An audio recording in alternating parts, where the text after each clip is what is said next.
Hello, everyone, and welcome to episode 5. If You Could Hide to Kolob podcast, we're so excited to be going through episode 5, and we're grateful for everyone who's joining us today. My name is Daniel, and this is my brother Clive. Hello, welcome to this great episode. There's so much to go through today. I can't wait to get into it. You're right, there is loads to get through, so I might just get straight into the quote if you don't mind. Definitely. This is taken, actually, I didn't go with the General Conference or anything like that this time. I've gone with Doctrine and Covenants 88, verse 117 and verse 118. Therefore, verily, I say unto you, my friends, call your solemn assembly as I have commanded you. And as all have not faith, seek ye diligently, and teach one another words of wisdom. Yea, seek ye out the best books, words of wisdom, seek learning, even by study and also by faith. I really like that because it's asking us all to come together and learn. Not just learn from anywhere, but actually seek out the best writings and learn from them. And maybe they don't even need to be religious. They just need to be searched out by faith. And in the end, right, we have to learn this stuff anyway.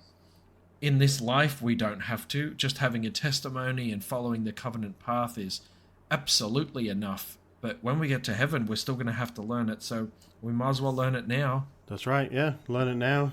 Move on quicker. Progress faster in the heavens. Well, we are doing 1 Nephi chapter 16 to chapter 22 today. I don't think we're going to get through all of it. There'll be plenty to go through. I think that's perfect. I think we just get into it. Okay. Let me just set the scene. Nephi is talking to his brethren. And it came to pass that I said unto them. So he says to them, I know I've given you hard things because the wicked take these things as hard. So he's calling them out in a really, really bold way. And he does this according to the truth, that the righteous have I justified and testified that they should be lifted up at the last day. And this is the big clanger here from Nephi. Wherefore the guilty taketh the truth to be hard, for it cutteth them to the very center. What were your thoughts on that? I mean, where it says guilty taketh the truth to be hard, if you're reading that going, oh no, you're not in for a good ride for the rest of it. You look at today's world. That's what I was thinking. Does that mean that are you instantly trying to find reasons why you shouldn't feel so bad, or you're not actually that guilty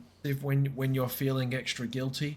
I think there's a couple of ways that this can be played. In my mind, I feel like there'll come a point in the future. Everyone might be sinless in their own mind because there's a reason why I did something wrong because I was just so tired. Oh, that's okay. You were tired. Don't worry about it. I punched someone. Oh, but I was super frustrated. Oh, that's okay. Don't be frustrated. Here, have a sit down. It's okay. It's almost like there's good reasons. There's alleged good reasons now for loads of bad things that happen. I'm not talking about any specific sin or any specific bad thing. I just feel like there might come a time in the future where something, I think we're as a modern civilization, we're crossing a line, or we might cross a line in the future. Once you've decided that you're okay with it, it's so easy to justify why it's okay. Right. What about for it cutteth them to the very center? Is that when we're believers, like I have a firm testimony, and if I was going to do something really wrong, it would cut me to the very, very core of my soul that this God that I believe in, I've now absolutely done a 180 and I've done something so horrendously wrong, and that hurts me at my core. Is that the case with who Nephi's talking to, though? Or is he talking to people who don't care about the gospel? Well, you look at things that you talked about a couple of episodes ago, where sometimes we are Laman and Lemuel, we're very up and down.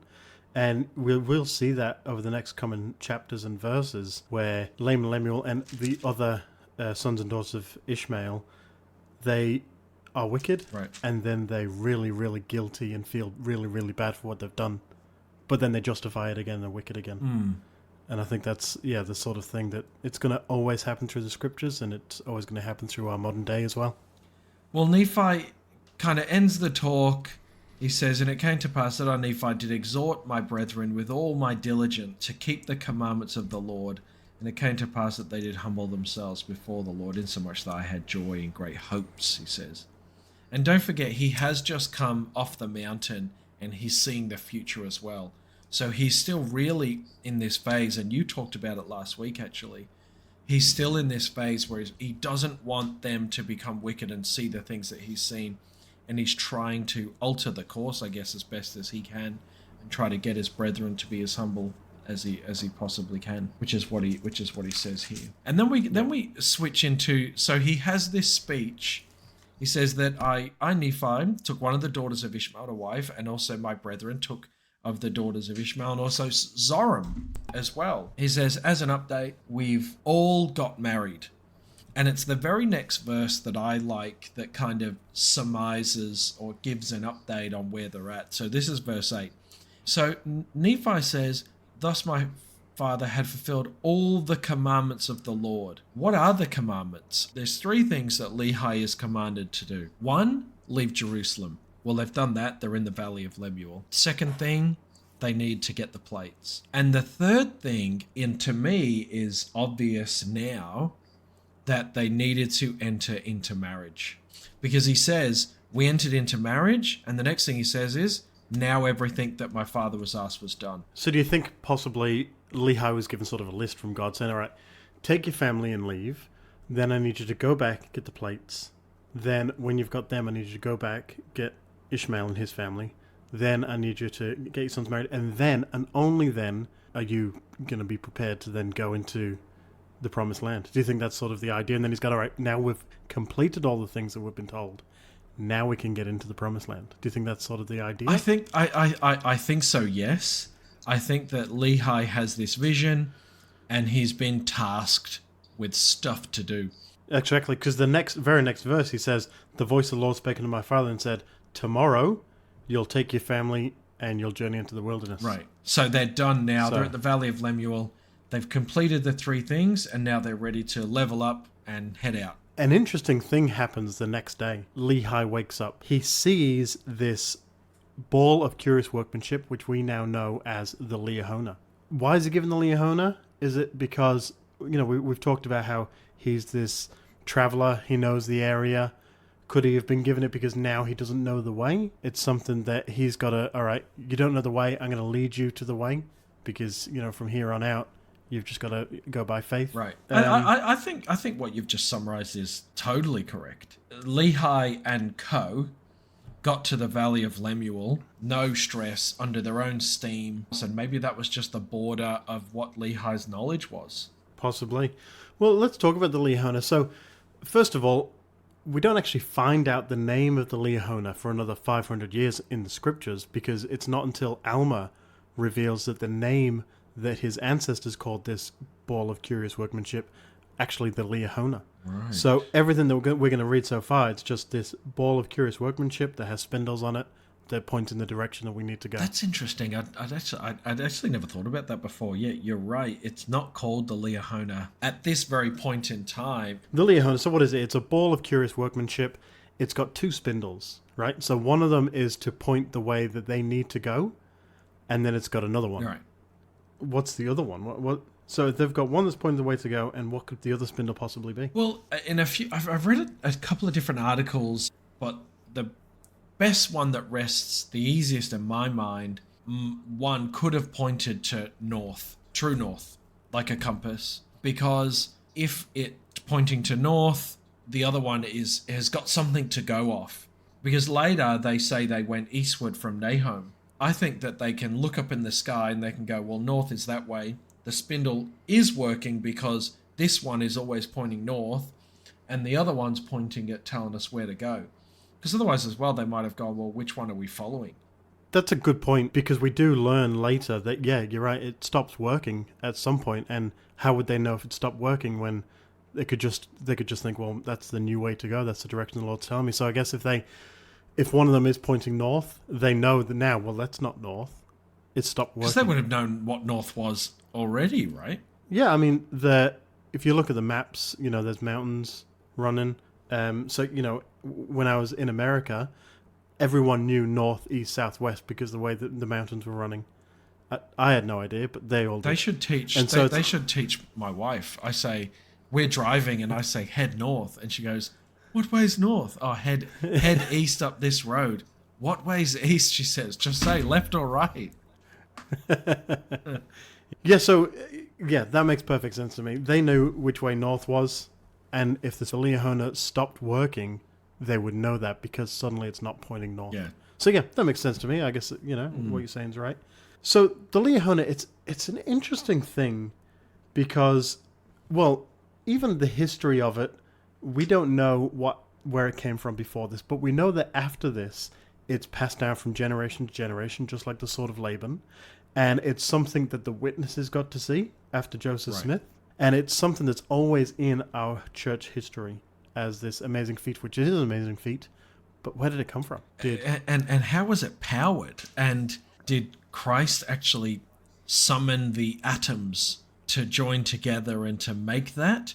Or was it already made for something in biblical times and it was reused? Like, how was it powered? That's okay. A compass can point to north, and that's, I've got a compass here that can point to north off its own steam. But what about the other one? What powered it to point to the direction it's got to go and turn? And also the writing that came up on it. Like, what powered that? That's right. I mean, if we were to see something like that now, we'd go, oh, it's just a phone. A screen. Phone. I've got a message on my phone, It's just something that's natural to us. But this, it's just very different. How did the messages get there? Obviously by the power of the Lord, but why? Where did it come from? Yeah, how does it work? It's just an incredible thing. Yeah. No, totally. It's crazy to think about. And obviously another very special item, because if you've just mentioned then about the sword of Laban, they're carrying the sword of Laban and they're carrying the Liahona. And now, like, wherever they go, they've got to make sure these things are kept with them and they're kept safe and they're passed down.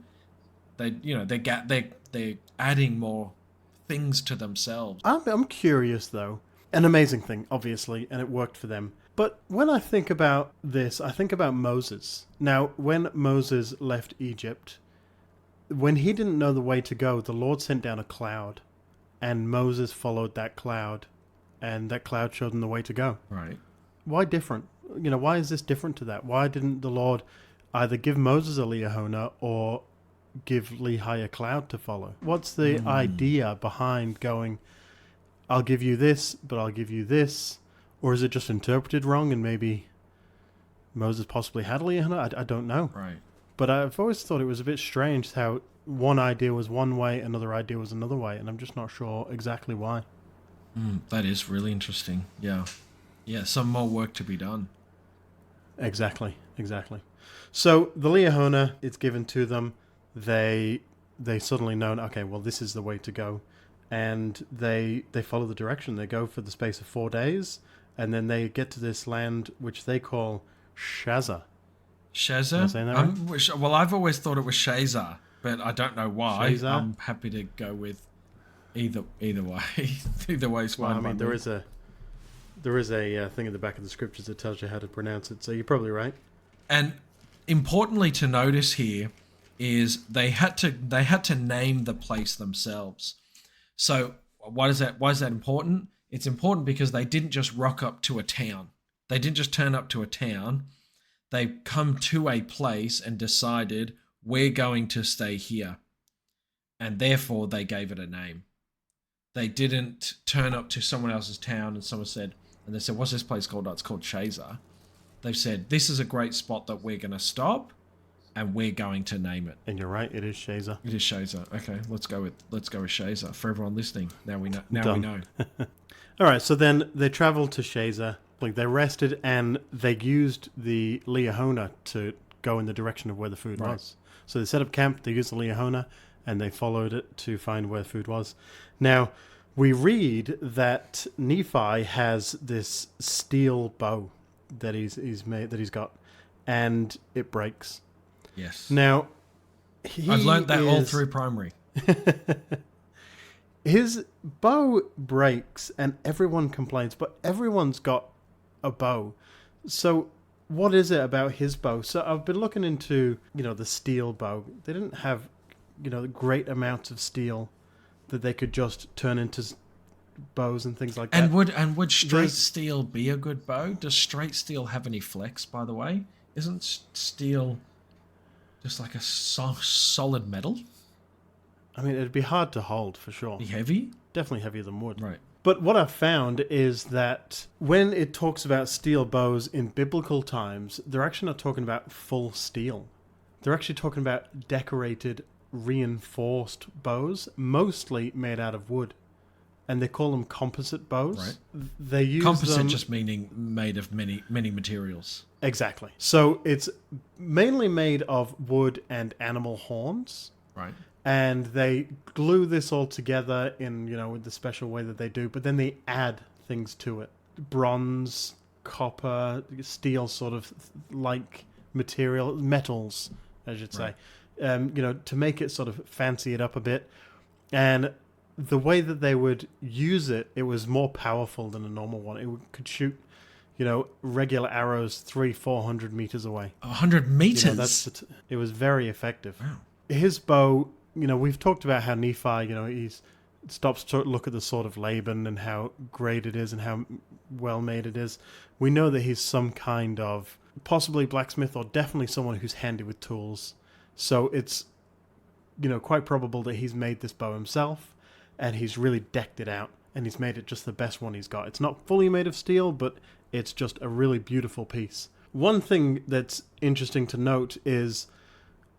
because of the temperature and the climate, Palestine, Oman, the Arabian Yemen. Peninsula, very, very dry.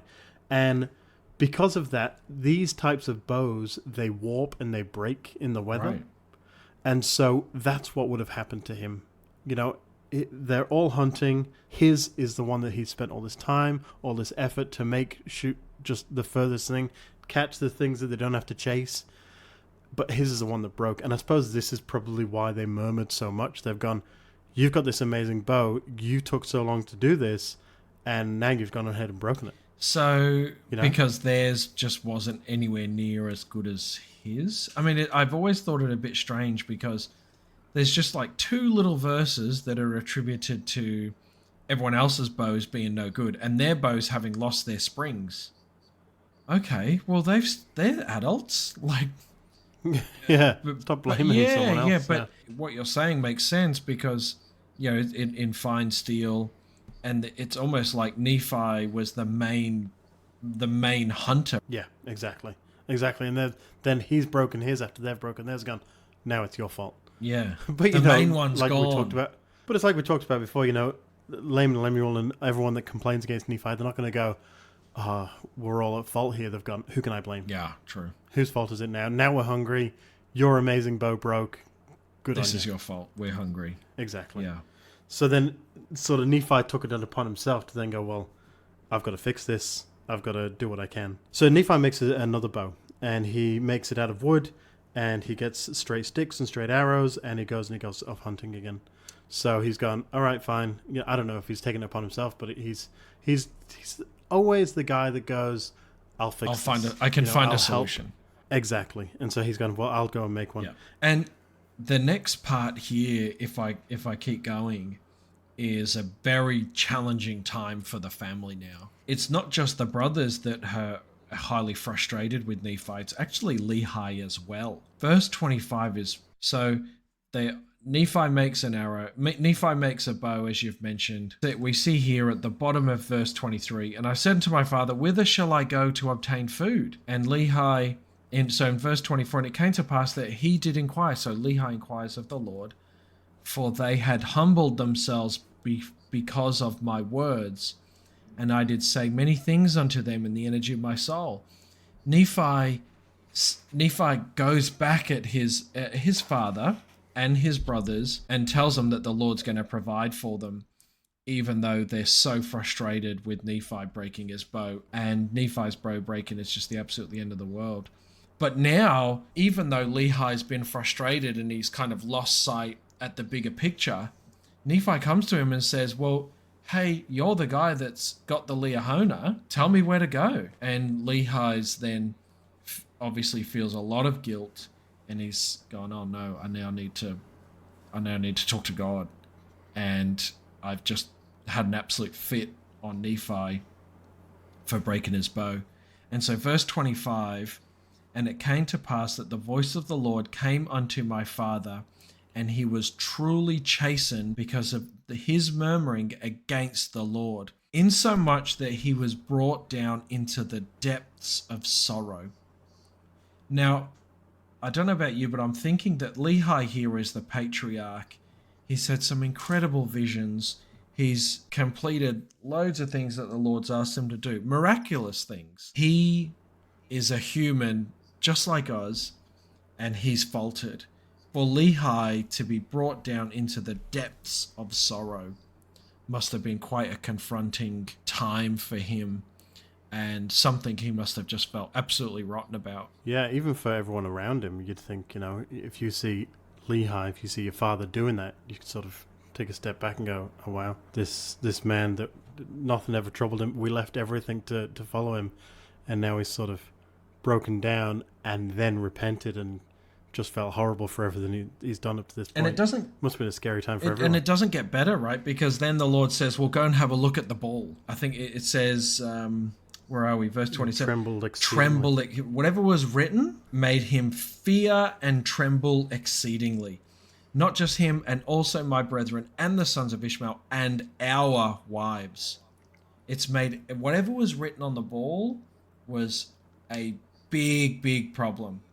And this is where they learn that the ball only works through faith. Because in verse 28 it says, and it came to pass that I, Nephi, beheld the pointers which were in the ball, that they did work according to the faith and diligence and heed which we did give them unto. Well, that's right. I mean, I wish it would tell us what it said, but I imagine always in my head that it says something along like what you've said. This ball will not work due to lack of faith, and that's when they've gone, oh no. That was us. We're the ones that had the lack of faith. Exactly. So they've panicked then and gone, this isn't going to work. What do we do? When we got to get down and pray and ask for forgiveness. But, it's a scary time, especially with this new thing that you've got, and you're relying so heavily on it. And then we see that Nephi goes to the top of a mountain. The ball tells him, by the way, the ball tells him specifically to go to the top of the mountain. And there was wild beasts there, and so he's able to slay them. I'm imagining this is a very humbling experience for Lehi. His son becomes the example here. His son never loses the faith. And so his son then goes to the mountain, and his son is the one that then comes back and says, right, through the power of the Lord, even though you have been no good, for the power of the Lord we've still been fed. Here's the wild beast that I've just caught for us, so we're all going to be good for the night. So then they pick up their tents and they continue their journey the next day, and they're traveling the same course that they've been told to travel, and they travel the space of many days, and then they stop for a space of time when Ishmael died. Yeah, that's right. So this is a very interesting point in time of the Book of Mormon, by the way, because it actually mentions a specific place where they go. Came to pass that Ishmael died, and he was buried in a place called Nahom. Nahom. Nahom. Shazer, if you recall, is not a town. Shazer is a place that they rock up to, and they say, we're going to stay here, and we're going to call it Shazer. That's not the same with Nahom.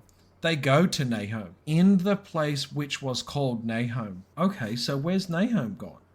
And where is it now? What we learn is that if you have a look at old maps, this place called Nahom had a couple of different spellings, but there is a place called Nahom, and it's in what we would call modern day Yemen. So is this still on the path leading to where they eventually get to on the boat, or did they sort of go off track to get there? Well, Nahom, we learn, is a place... I'm going to very simplify and say it's almost like a city of the dead. It's a place where Nahom is a place where you would go and bury a person.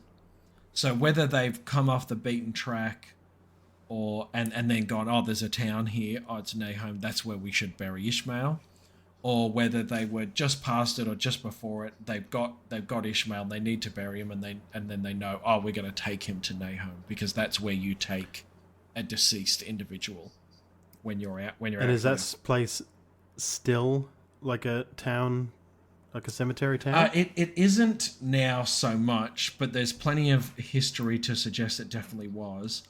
And importantly, there's plenty of history that shows that this was a town. And we've talked about this before in episode 2, which was about Nephi's name. If anyone recalls, or if you recall yourself, back then they didn't have the vowels that we have. So this town is actually called NHM. And over time, letters were added to NHM because we can't say NHM. And obviously when Joseph Smith was translating, he said which was called Nahum, which is what we've got in our Book of Mormon. And so there's a lot of work been done. And Warren Aston, who we've talked about a bunch of times, he was particularly diligent in the search for Nahum.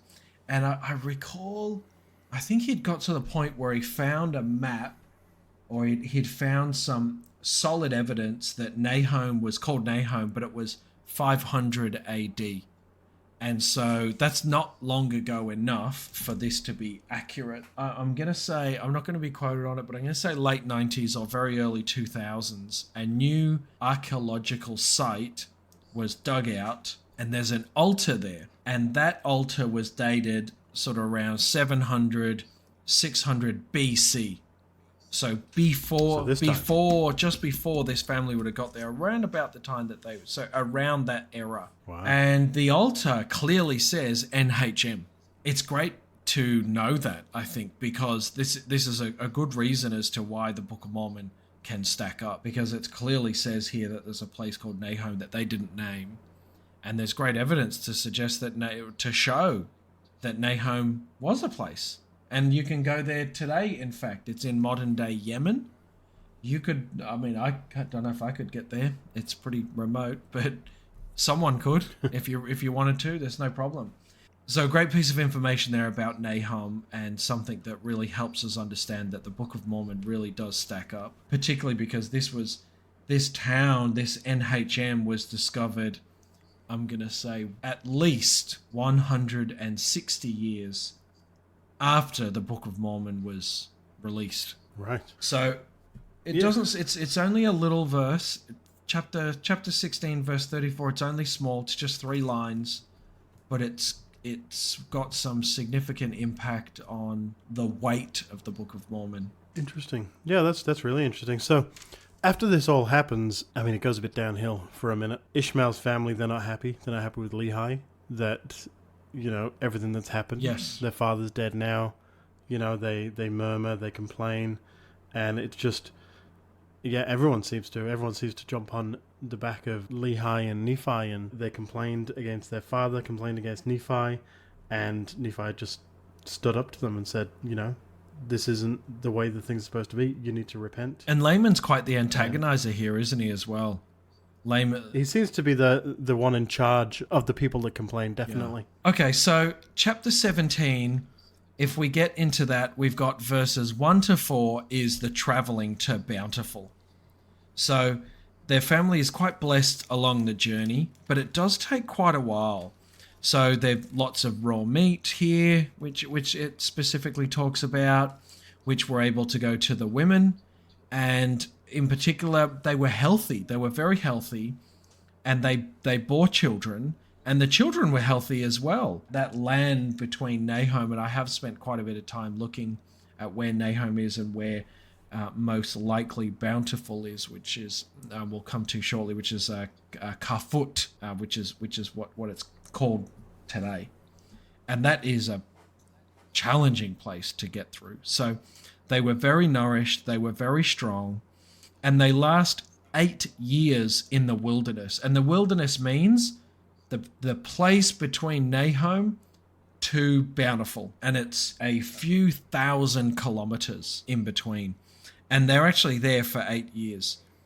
So a very, very long time. And so they call the place Bountiful. And they say it's bountiful because there's loads of fruit, wild honey.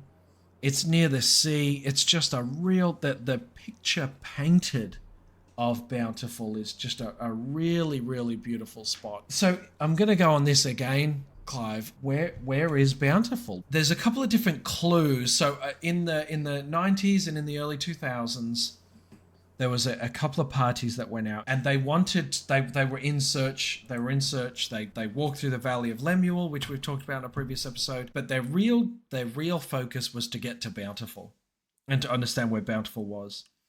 And so when you're searching for Bountiful, you've got to kind of understand the scriptures a little bit, because chapter 17 tells us if you and I are gonna go now and look for Bountiful, well, what are we gonna look for? Well, there's different criteria. So first of all, there has to be, as I've already mentioned, there has to be lots of fruit and lots of honey. It has to be east of Nahum, so they must have traveled directly east, so that's really important. It must have been quite a fertile land. They talk a lot about that. They talk a lot about what they were able to eat there, so it must have been quite fertile. Obviously, it has to be on the coast as well. So if you and I are going to travel there now, we're not going to look for any inland towns. We're going to look for something on the coast. There has to be timber. There has to be fresh water as well, because they're able to drink water, and it talks about that here as well.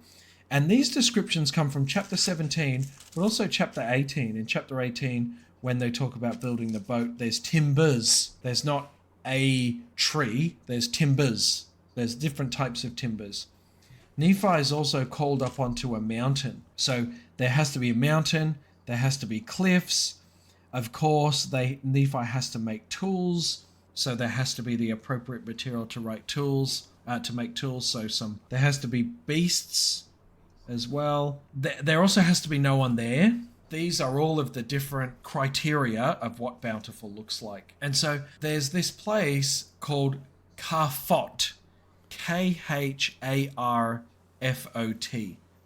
This is a current place in modern day Oman. And when this Lehi Foundation, was looking for Bountiful, they actually had loads of different areas that it could have been. And this one here ticked every single box. There's loads of ore. There's flint that they can make, that they could have made fires with. There's fresh water. The team there were able to drink loads of fresh water. Lots of different local fruit. There was a botanist that they took with them, and this lady was able to identify different items and was able to show them the different fruits in the area. So I don't want to harp on about that too much, but let's put this on our Instagram as well. Hi to Kolob _podcast, or if you could hi to Kolob podcast on Facebook. I'll put a bit of this information on here because it is really quite interesting. Like the Valley of Lemuel, there is a great candidate for Bountiful. So they're in this area now that they call Bountiful, and there's a little bit that they have to do. There's verse 13, and I will also be your light in the wilderness, and I will prepare the way before you, if it so be that ye shall keep my commandments. Wherefore, inasmuch as ye shall keep my commandments, ye shall be led towards the promised land, that ye shall know that it is by me that ye are led. So they're taught that they're at Bountiful, which is a beautiful spot, but they're taught at Bountiful to prepare to actually get to the promised land, which is where they're ultimately that they need to go. And Bountiful is a resource full. It's full of resources that help them stay there, stay nice and nourished, stay nice and healthy, and prepare themselves for such a long voyage. I did wonder in the study of this one, a question came to my mind, which is, I wonder if they were unimpressed because the place was so good, and that Nephi was like, hey, help us build this boat because we're going. And they're thinking, actually, this place is perfect. We should just stay here. We've finally got it good. Yeah. Finally, after all this time. Yeah, we've had a killer 8 years, and don't you think we should just, stay here now? Or was the idea of a boat so preposterous to them, I don't want to get in the ocean, that's crazy. I do think that they would have had experiences with vessels. In Israel, there's a port there, the old Jaffa port, which is 4,000 years old. So people have been trading in and out of Israel by the ocean for thousands of years. So it wouldn't be, I think with what I think Lehi's occupation would have been, they would have been used to vessels and the idea of things coming from the ocean. So I wonder why their frustration was so high. What I think's interesting is, so every time Laman and Lemuel and the other brethren, they're complaining, Nephi gives this speech, tells them all these things. But this time the Lord's gone, well, I need you to build a boat. So they need more than just a speech. I need you to touch them, shock them, so they understand this power. Because what's going to happen now, we need everybody on We don't board. have time for this. Because there's a lot to do. So in chapter 18, the first thing that Nephi talks about is he says that they've got to build a ship, and its work is done out of timbers of curious craftsmanship. Right. So this isn't just a regular ship. And then he says that we did not work with the timbers after the manner which was learned by men, neither did I build the ship after the manner of men. And like you said, ships have been around for a long time. They found cave drawings of old ships. Right. They traded with ships back in those days. This is a different type of ship. This is a ship that no one has ever seen before. This is the type of ship that he has been asked to build, and it's a type that no one has ever seen before. So it would have looked very strange. It would have. So Nephi, yeah, exactly. Nephi was given a new way of not only building a ship, but it's a new type of ship. And this ship, so back then, one of the biggest trades they had was from India to Egypt. That's a huge spices journey. And stuff, I'd imagine. Yeah, I'd say so. But this ship needed to travel from there all the way to the south side of the Americas. But not only did it have to travel that far, it had to withstand the beatings that it would take from later on. We'll find out that when they were wicked on the ship, there's storms and all these other things. So it not only does it have to withstand the journey, but it has to also withstand anything that's going to hit it. And that's why this ship needs to be not like any other ship. There's a man that he was really curious about this a long time ago. There's an interesting book about him, actually, if anyone wants to give it a read. It's called DeVere Baker. Okay. So this man's DeVere Baker. He's from Utah. And there's a book by Warren Aston, who we've mentioned a few times, and it's called DeVere Baker and His Ocean Rafts. He was born in Utah. He lived there most of his life, which is a landlocked state. So it was interesting for him to really be into ships. But he had always wanted to build the type of ship that Nephi and his brothers built. So he had spent a lot of time, a lot of money, all of his life savings, basically, to move out to California to try and build a ship. And after 2 failed attempts, not by his hand, one time somebody let the ship out too early and he didn't quite get to it and it just wandered off into the ocean. No. There's some other reasons. Yeah. After all that time spent building. But the third time, it was successful. So then he went, okay, I'm going to use that success and I'm going to build this 4th ship. Right. And this ship, it was amazing. So it was basically, the cabin was made of plyboard. And then the bottom of it was a raft. So logs strapped together in a raft style. And he managed to sail on that for 69 days. Wow. And he traveled from California to Maui in Hawaii. And now this ship, that's only 3,400 kilometers. I mean, I say only, but it's 3,400 kilometers, where Lehi and his family had to travel 27,000 kilometers. Just on that though, Clive, do you think we know the kind of direction that they went in? Because if I think, did they travel east and just basically hit that west coast of America? Because they would have had to have gone right down below the Horn of Africa, right? Then down below Southern America, up past Chile. Exactly, yeah. Yeah, we think that's probably the direction they went, but it's not only that. When they were wicked, the ship was driven back for the space for 3 days, they say. Yes. So not only did they have to travel that journey, but because of the wickedness when they were on the boat, they were pushed back even further. So yeah, it's a long journey, but also it took them longer than it should. So it's interesting. There's also other people that have attempted these types of ships. And there was one man that did a similar idea of De Vere Baker, where he actually built a garden on the back, Right. and he grew crops on the back of his boat. What? So, yeah. So this idea that Nephi built a ship, it wasn't just a simple wind-powered ship with a sail and an oar. It would have been something that the Lord's gone, you need a ship that's going to withstand everything, but you also need to be on it for a long time. And so I'm going to show you not only the way to build a ship like this, but what this type of ship is going to look like. Yeah, and what it can actually do. Exactly. So he's shown the new world of, the things that he's going to see, great things that are going to come to pass. But then he's also shown, this is how you build it. And from time to time, he goes back up to the Lord and he's shown, other things, other important things.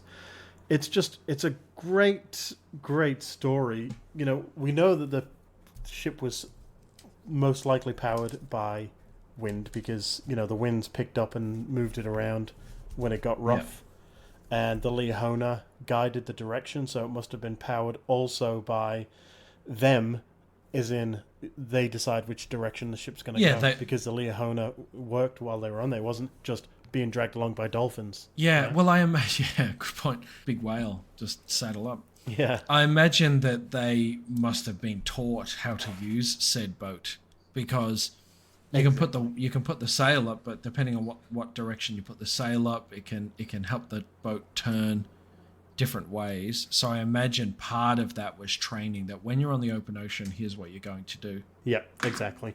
And they took fruits and meats and honey and all these other things, because as soon as they landed, they started to farm. Yeah, before I get into the actual landing part, they were on there for, a few days, and then the brethren, or the sons and daughters of Ishmael, along with Laman and Lemuel, they began to get a bit rude, a bit cocky. They started to dance and sing, and it just says they were exceedingly rude. So Nephi was fearful and saying, you can't do this. Remember what the Lord's done for us. And they bound him on the ship. And keep in mind that at this stage, he's had 2 younger brothers. Jacob and Joseph had been born. And he has children at this stage as well. So his wife's given birth to children. Yeah, it would have been a horrific scene. Definitely horrific scene, especially due to the fact that 3 days there was this great storm. And it wasn't until the 4th day that they've gone, actually, this maybe Nephi's right, this is the Lord that's doing this. And they let Nephi go. And he says that his hands and his feet were swollen and sore. I mean, they would be. Because after 4 days of being rocked around the ship and being tied up. Just being completely helpless, so frustrated, trying to get out. And he would have been quite physically harmed. Oh, most definitely. But I mean, the thing that he does straight away is he goes down and he prays to God. And he praises God. And Lehi gets really angry at this stage, and he starts to tell everyone, well, I mean, I'm sure he would have been trying to tell them off as much as possible. But at this stage, Lehi, he goes to them and he starts telling them off. And they start to threaten Lehi. They threatened anyone who would speak for Nephi. So they let Nephi go, but they still weren't good people. But because of the faith of Nephi and everyone else that were good, the Lord calmed the oceans and they were able to go. So then it was, another long period of time before they actually made it to dry land. They made it to the promised land, and immediately they began to till the earth and to plant seeds and farm, basically. That's right, and it's interesting that they get the seeds from the Valley of Lemuel. In the Valley of Lemuel, remember, they gather seeds, they're gathering and gathering, and so these are the seeds that they're planting on the Promised Land. So that's right, and honey, they had honey with them, which they must have taken some bees, which with the Jaredites specifically mentioned that they took bees over as well for honey. So, it must have just been eventually just a lot of bees, and they were blessed in abundance. It's truly miraculous occasion, right? From where we've come from first Nephi and the introduction, we were introduced to Lehi. Then we leave and we go to the borders. Actually go back, get the plates, go back and get Ishmael, Valley of Lemuel, Shazar, Nahum, Bountiful, and now finally at the end of chapter 18. We are at the Promised Land, and it's a beautiful place There's so many animals there. There's gold, there's silver, there's ore. It's everything that they need it to be. Exactly. And this is 10 plus years, Totally. from when Lehi first has this vision that he has to take his family and leave. But yeah, they get there. Yeah, they see animals like cows, ox, donkeys, horses, goats, wild goats. A lot of the times when people are trying to disprove the Book of Mormon, this is something they'll bring up. And they'll say, well, there's no wild horses in America.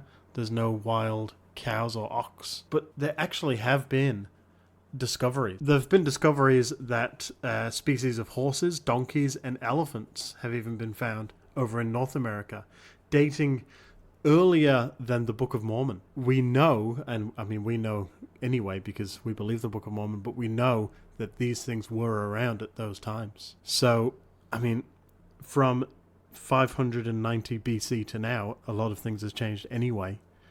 But we know at those times, the things that Joseph Smith had interpreted, it wasn't him just making it up going, oh, wouldn't it be good if there was horses on there and goats? But these are things that they actually found. And like I said, they found ore, they found gold, they found silver, they found copper, things that they can use to make weapons and houses, things that they can use to basically grow their village, create a village, grow it, and create cities out of. It was basically the promised land. This is exactly what they're there for, and this is what they've been given. And immediately they get to work, right? Immediately Nephi's commanded that he needs to make some plates. Exactly. So Nephi does make plates. In chapter 19, he explains that he uses the ore to make plates, and then he explains that everything that he's written, it's from memory. So, because he didn't have the plates with him at the time to write, he had the brass plates that had the books of Moses on them, but he didn't have plates that he was recording. So he explains that I made these plates out of ore, and I'm writing down the things that I remember from, the last 10 years. This goes on for another 10 years. It seems to be a great place. Everyone's happy for a period of time. And he has really amazing experiences in chapter 19, right? He sees an angel and he's taught. He's taught things that are going to happen in the future. Yep, that's right. Yeah, it talks about Jesus Christ. What's interesting is he actually talks about the book of Enoch, which we don't have the book of Enoch. It's not a book that's in the Bible whatsoever. Right. But he's known about it. So this is described, and if you look at the footnotes here, it says that it is lost scriptures. Fascinating that, he mentions this book, but it's a lost book, as there are many lost books through the ages, but he has that book. And I'm curious to know what that book's all about, because he does reference it. After the God of Abraham, the God of Isaac, and an angel came to the man into the hands of the wicked men to be lifted up according to the words of Enoch. And Nephi is taught as well, just skipping along, Nephi is taught about the crucifixion. And I really like the wording here. So if you skip to, we're on chapter 19, verse 13. And as for those who are at Jerusalem, so he's given them an update about Jerusalem. Saith the prophet, they will be scourged by all people because they crucified the God of Israel and turned their hearts aside, rejecting signs and wonders and the power and glory of the God of Israel. It's like as soon as he lands, there's like a tense ball of just, okay, now you're here, bang, here's what you need to do, here's loads of information, here's what's going to happen in the future. You now need to prepare yourself for Nephi, you need to prepare yourself for what's coming now. You need to learn all these things. And then towards the end of 19, Nephi then gets into gear. So he goes and teaches his brethren about what's going on. He talks about the plates. And then he starts reading himself. 23, I did read many things unto them which were written in the books of Moses, but that I might more fully persuade them to believe in the Lord their Redeemer. I did read unto them that which was written by the prophet Isaiah, for I did liken all scriptures unto us, so that they might be for our profit and learning. Well, I think, Clive, we've been talking for quite a while. I really think that that's all we've got time for, to be honest, unless you had anything else that you really wanted us to go through. No, I think we've covered quite a lot. And we're going to cover a lot as time goes on. If you don't mind, though, I do have a quote I'd like to read. Okay, go for it. For anyone who's on our social media pages, we've posted this really great talk called Reflections of Sammy Hanna, as recorded by Russell M. Nelson. Definitely take a look at it because it's incredible. It talks about the way that the Book of Mormon's written and how it compares to languages. But I just want to read here. This says, as Latter-day Saints, we are aware of the Semitic origin of the Book of Mormon. The fact that the Arabic scholar such as this sees a beautiful internal consistency in the prophet Joseph Smith's translation of the book is of great interest. The prophet Joseph did not merely render an interpretation, but a word-of-word translation from the Egyptian type of hieroglyphic into English language. Brother Hannah said the Book of Mormon simply flowed back into the Arabic language. Excellent. Okay, well, thanks for that. Thanks, everyone, for listening today. We will be back next week for 2 Nephi chapter 1 and 2 Nephi chapter 2, just 2 verses in the next week. So we'll cover that, and we're really enjoying being along this study path with you and for us as well. Thanks for listening.